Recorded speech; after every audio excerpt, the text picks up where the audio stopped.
to another edition of the Front Row Roundtable Show presented by Ralphie's. Thank you much for being here. Big John Melkowski, St. John's Radio Network, and official scorer for the International League, Finally, which is why it won't be here next week. And Mr. Marty Vinn, mortgage broker extraordinaire from Fairway Mortgage, and he's even wearing the swag today. I forgot. I didn't even. Yes, I am. It was an unintentional decision. It was just beautiful out. I decided I was going to enjoy some nice weather for a change. I didn't even think about it. I'm wearing blue. You're wearing red. I think there's something in that. There you go. All right, let's get at it here. NCAA tournament. As of today, we were down to the Final Four, and by the time you see this, it'll be probably down to the Final Two. But Duke, North Carolina, Kentucky, Michigan, all gone. Does that? I know that bothers his interest level for the Final Four. Across the country. If you watch the last month and a half of the season, you had to be less optimistic because that Michigan team was not the same at the end of the year that they were early in the year. Yeah, and that Texas Tech team has proven to be very good. Oh, yeah. I mean, they're in the Final Four for a reason, and I mean, they made Michigan look like a grade school team. And Calvin Sampson is always above board, whatever he does.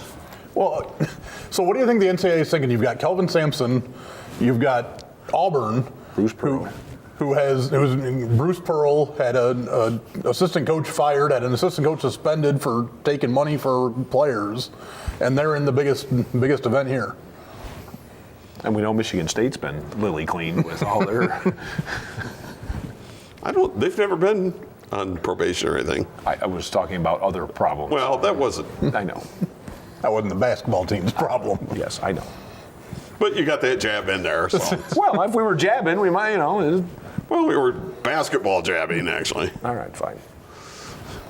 I think it's very interesting how few one-and-done superstars are still playing. I mean, really, the teams that were left as of earlier today are teams of as veteran as you get with the way college is today. I mean, it's sophomores, juniors, and seniors. And there are the one-and-done superstars have not elevated their teams to the point where it's made a big difference in this tournament. Well, and even, you got a guy like Cassius Winston, who everybody says, well, he's not an NBA guard, but in college he's awesome. He is, and I mean, granted, I saw St. John's play against him 3 times when he was in high school, and he was phenomenal back then, I mean, even as a sophomore. So this is no surprise to anybody who saw any of those games.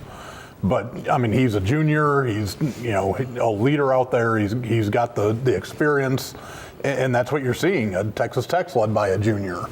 It's the guys who have stuck around a little bit who have actually led their teams there, which I think is good for the NCAA. Can I say something that's probably going to tick off a lot of people? Well, we expect nothing else. Yeah, but it's not on purpose. It's just my observation, and that I'm not overly impressed by Zion Williamson. I'm not overly impressed. To me, he reminds me of Carmelo Anthony more than anything else. Wow. I think he's better than Carmelo Anthony. Well, let's not forget Carmelo Anthony took his team and won the NCAA championship. They're also different players, though. Zion's going to be a power forward, something small power forward, whatever you want to call him. It's kind of what Carmelo is. Nah, he's more of a wing, a guard. I mean, Zion doesn't have to have the ball from what I mean, I didn't watch hardly any college basketball up until the tournament. I wasn't overly impressed. I mean, he is a tremendous athlete, and he gets away with doing a lot of things because of his athletic ability. I wasn't impressed with the rest of his game. Can he get to the basket? Sure, because he's a ridiculous athlete. I will forever have this vision of in the game that they got knocked out. They needed a 3. What happened? He had the ball in his hands, passed it up. Didn't take the shot. He was the one who passed the ball to the guy who missed the shot. That was always the argument against LeBron, though. Well, he doesn't want to take the big shot. He's not LeBron. No, he's probably not. I don't think I've seen LeBron drive to the basket and kick into a corner. Not stand there, you have your chance for a three-point shot, you don't take it, you let somebody else take it. I wasn't impressed really with his boxing out. I wasn't impressed with his defense. I think his defense is suspect. He gets a lot of rebounds in college because of his athleticism. He will box out from time to time, but if you had just watched him play and see what he does, I didn't see him get back very quickly. I wasn't overly impressed. I think he's more of a scorer than anything else. I don't know. I thought he was an exceptional passer in spots, and I think his ability to get the ball out to the outlet and make great decisions there is pretty remarkable. I mean, to me, he reminds me of just a bigger, faster, stronger Draymond Green type guy. And if he ends up learning to play defense, I think that's a role I don't think he can play a 5, and I really don't know that he can play most 4s. I think he's going to be a hybrid 3 of some type in the way that Draymond plays that tweener role. Because, Draymond can play anywhere, but, they're very similar height. But that's the way the NBA is going now into this. There is no center. You don't have a 7-foot guy standing in the middle, getting the ball in the post. Everybody can shoot the basketball. Everybody shoots threes, and that's. I'm not saying he's not a good player. So don't anybody think that I'm saying that he's not a good player. He's a very good player. I'm just the way people were putting him on a pedestal. The greatest player and blah blah blah and all this. And Paul Pierce said he was one of the 50 best players already in the world. Pump the brakes. That's all I'm saying. He's going to score. There's no question he's going to score. But that's not part of the game I'm worried about. The only thing I would disagree is I think he'll rebound as well. I think that size and that quickness off the floor. For somebody that big to get off the floor and not just elevate, but as quickly as he gets off the floor. There were a couple times if he decides he's going to box out, which. Well, there's not a lot of that goes on in most NBA games I watch. I'm just saying. On the weak side, there's an awful lot of standing around, and if the ball's in the area, grab it. I don't see a whole lot of bodies put on guys. I don't see a whole lot of guys, checking shooters. It just drives me crazy. Actually, and granted, it was only 2 games, but the guy that I was most impressed with was Ja Morant from Murray State. Yeah. He was amazing. Shooting, passing, handling the ball, everything. To me, he stood out more than anybody else. Well, driving to the rim, he had a couple absolutely electric drives that you're like, wow. Yeah. I'll always have that vision of him passing up that final shot. All right, let's take a timeout. We'll come back and we'll talk a little baseball with the Mud Hens opener being this week and the first full week of the regular season and some trends. And when we come back, Front Row Roundtable Show presented by Ralphie's. Bring yourself to Ralphie's. Yeah, it's that good. It's that good no matter what your taste. It's that good. Come early, stay late. Burgers and beer. A shot of cheer. Great food and fun.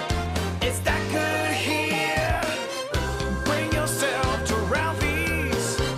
Yeah, it's that good. Mortgage Marty here. It's spring buying season's right around the corner. In fact, now is the best time to get started. Gives us a little lead time. If there's things we need to tweak, we can get on it right away. Remember, those credit inquiries don't affect your score any more than they will if you check later. So one inquiry, whether it's now and then again in the spring, still only counts as one, won't hurt your score. We helped 3 customers this week improve their score by an average of 30 points. So reach out now. Let's get that started. 419-461-0667 or marty.bin, B-I-H-N, at fairwaymc.com. It's April Anarchy as Powerbomb Wrestling is back in action in Toledo on Sunday, April the 28th at 5 p.m. at St. Clements Hall, 2990 Tremainsville Road. See Unchained Brand today, the Circus of Pain, Sexy Sean Casey, Malice, The Bachelor Ben Boone, Queen Emanata, and more in action. Get your advanced discount tickets right now at pbwexcitement.com. That's pbwexcitement.com. The best wrestlers in the Midwest, Sunday, April the 28th at St. Clements Hall.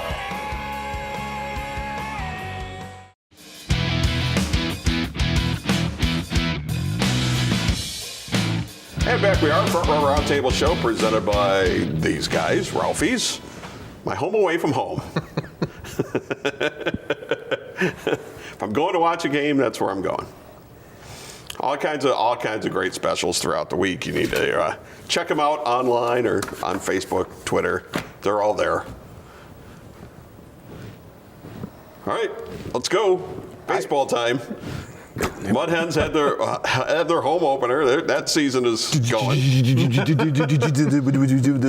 We should have waited an extra week and a half opener. Well, could have had it the day before. Well, I understand. And the weather would have been fine. It just didn't work out that way. No, it's what happens. It's the curse of the opener. I think last year was decent. Last year was beautiful. And it's like in the 10 preceding years, all I can remember is by the time I got into the stadium after going downtown for events, my feet were so cold that I didn't really want to be out anymore. I just wanted to go home and get warm socks. Well, it was either 2017 or 2016. It snowed during the opener, but they played. And then they wiped out the entire rest of the series the entire weekend because it had snowed out. Yeah. It was rain. It would go from raining to snowing that day. It was miserable. I was fine, but I'm sure the fans weren't real thrilled with it. Is it going to be a good year? I think they're going to be decent. Of course, I was talking to my son this morning or today, bringing him home from school, and I said I always think they're going to be decent. And most of the times they stink. So I may not be the one to ask, but I think they should be pretty good. And they got a couple pitching prospects with a couple more on the way. And the thing that I like is that they have two veteran catchers, two guys who have been in the majors, a lot of major league experience, to kind of shepherd those young starting pitchers. And then you've got Daz Cameron, you got Willie Castro, you got Dawel Lugo back. You've got a decent AAA offense. It just depends what the Tigers are going to do, what the Tigers are going to let them do. Yeah, but it might be a matter of trying to having a difficult time trying to get everybody playing time. Some, especially middle infield, that position. But Daz Cameron's going to play in center field every day. Willie Castro is going to play probably short or second, whichever one. Well, Lugo will play second, so Castro will play short. I hope Daz Cameron's a short stay. Not because I don't want to see him play here, because I want to see him play about 60 miles to the north. Because they need somebody in center field chasing down balls other than Mikey Matuk, you mean? Brutal.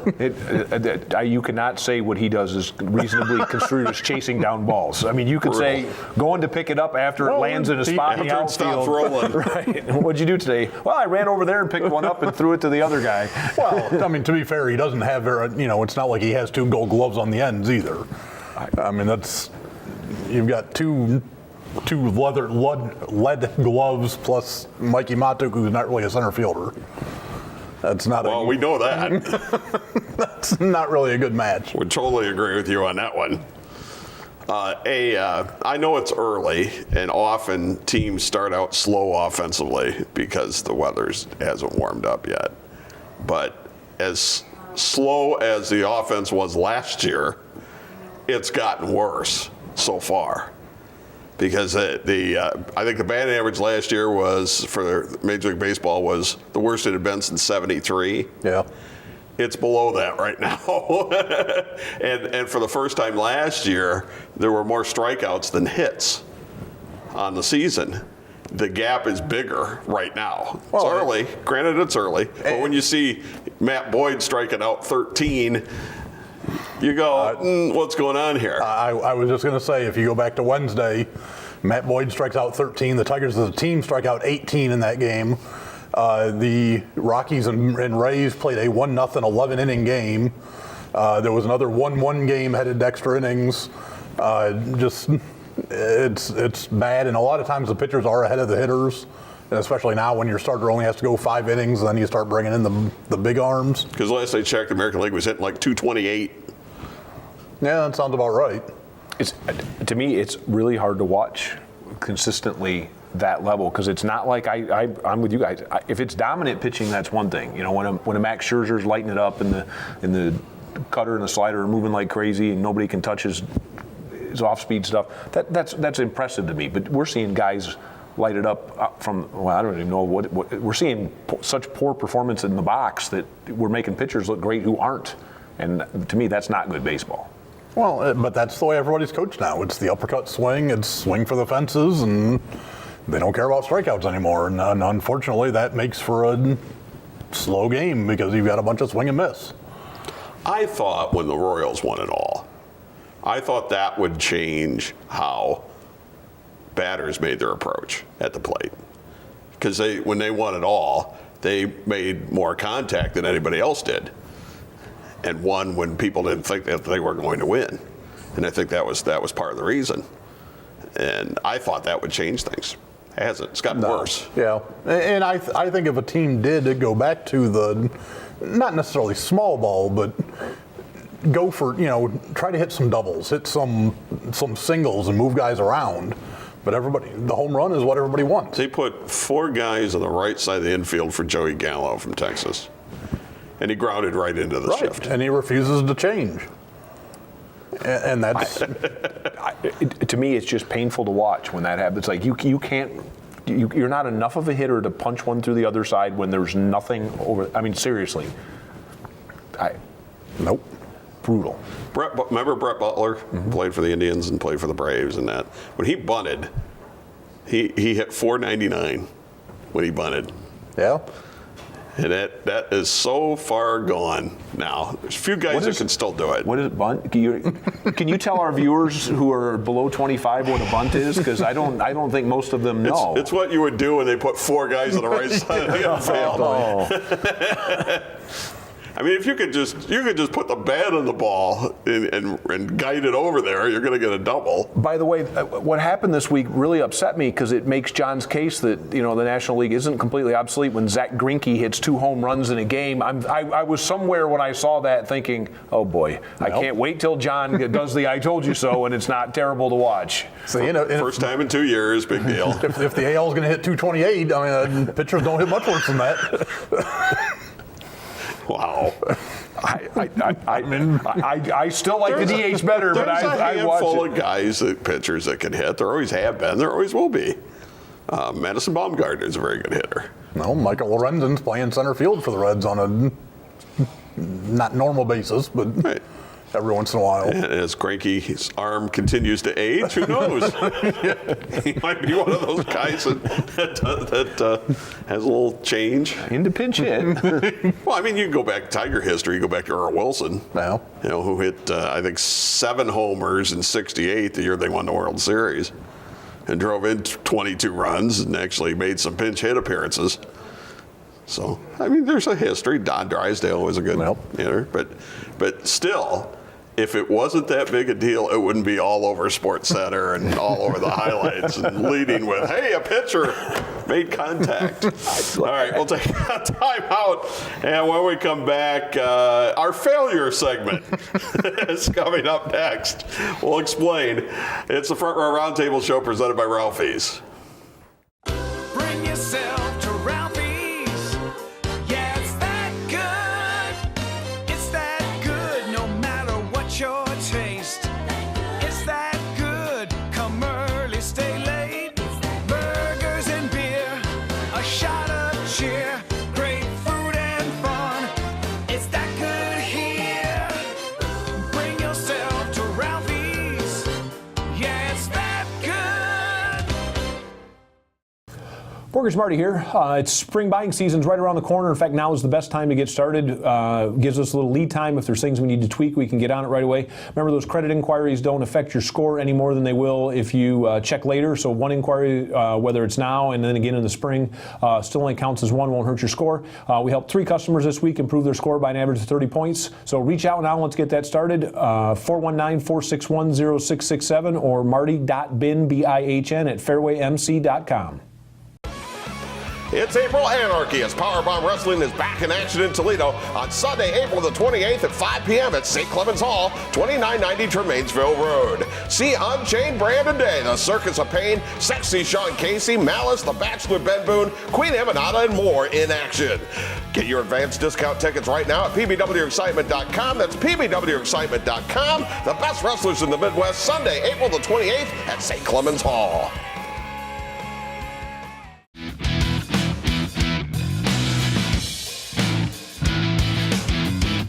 And back we are, Front Row Roundtable show presented by Ralphie's. And I guess occasionally you go other places than Ralphie's. Look, I went to get a $5 burger today. That's all I'm going to say. And it was, what do you do? And he was telling us this story off the air. What? We were talking about people watching or whatever, and I walk in and someone I know says, "Do you get bugged for your autograph all the time?" And so I flipped him. A business owner. A local business owner, and so I told him he was number one in the way that I generally like to do that. And the guy sitting next to him goes, "Oh, you are on that show right before Saturday Night Live." And then the barmaid goes, "Yeah, we make fun of you every week." So there you go, 3 for 3 walking in to get a burger today. So again, if you own a business, yes, people do watch this show. So we could always use your help sponsoring. I'm easy to get a hold of. Speaking of things that could use help, The Alliance of American Football. We hardly knew ye. burn, Gone. My favorite part of the whole story is that they made the players get their own flights home and didn't pay for them. I mean, Hey, Johnny Manziel was right. He came to wreck the league, and there you go. Johnny Manziel was there 2 weeks. Do you remember the Ohio Cannon no. that played at the Glass Bowl? I remember the Wolves. There was some Wolves team. I have no idea. And they had the quarterback that played for West Virginia, Major Harris, was their quarterback. I don't remember that one. Well, that's because nobody went. I did a remote. I knew a guy who played receiver for the Wolves one. I did a remote One that was just over broadcast. I did a remote broadcast for them. Needless to say, I didn't get the talent fee for it.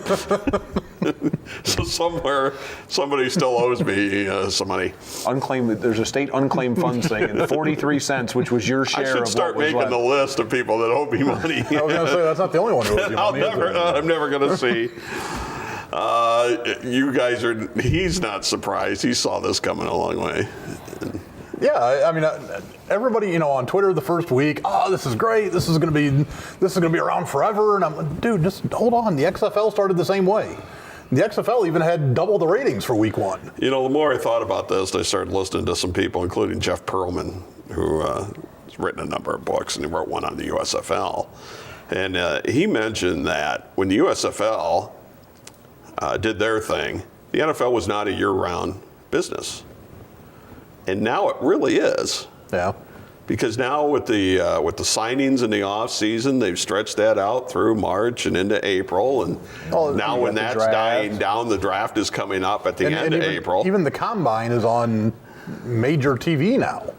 It's not just NFL Network or ESPN. I mean, it was on ABC this year. Oh yeah, in prime time. I'm sitting at work and somebody blows up a 40 time, and your phone goes off because whether you're looking at your feed, but all your friends or fans or somebody from that school is blowing up your phone to go, "Did you see so and so?"